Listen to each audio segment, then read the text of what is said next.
नमस्ते दोस्तों, आज बात करेंगे मोहम्मद रफ़ी साहब के बारे में। इन्हें शहंशाह-ए-तरन्नुम भी कहा जाता था। मोहम्मद रफ़ी का जन्म 24 दिसंबर 1924 को पंजाब के अमृतसर के पास कोटला सुल्तान सिंह में हुआ था। बचपन में घरवाले उन्हें फीको के नाम से पुकारते थे। उनके पिता का नाम हाजी अली मोहम्मद था।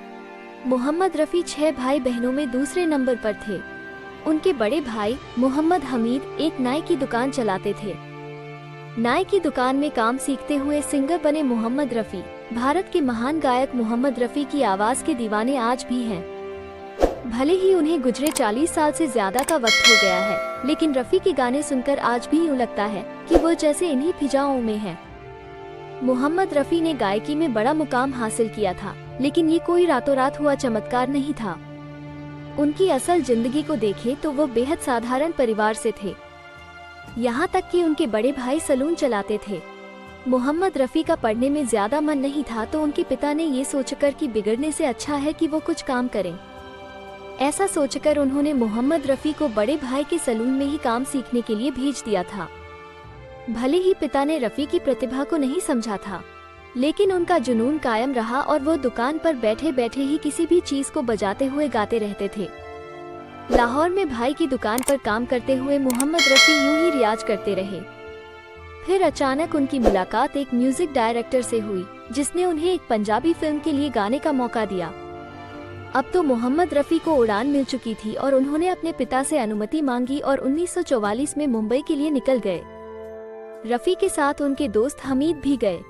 उन्होंने ही उन्हें नौशाद अली से मिलवाया। उस दौर में म्यूजिशियन नौशाद अली का बड़ा नाम था।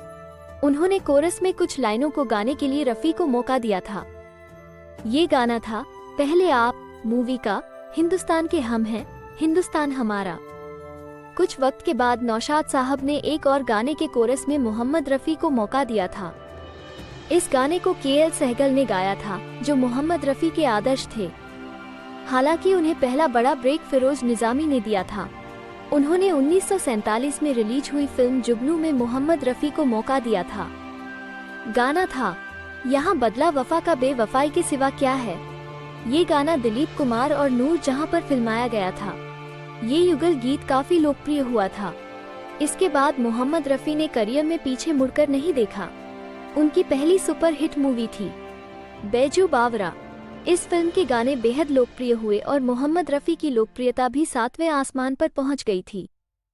कामयाबी के बाद रफ़ी साहब की उस समय की दरियादिली, जब पुराने ड्राइवर को नौकरी से निकालना पड़ा। मोहम्मद रफ़ी साहब लग्जरी गाड़ियों के शौकीन थे।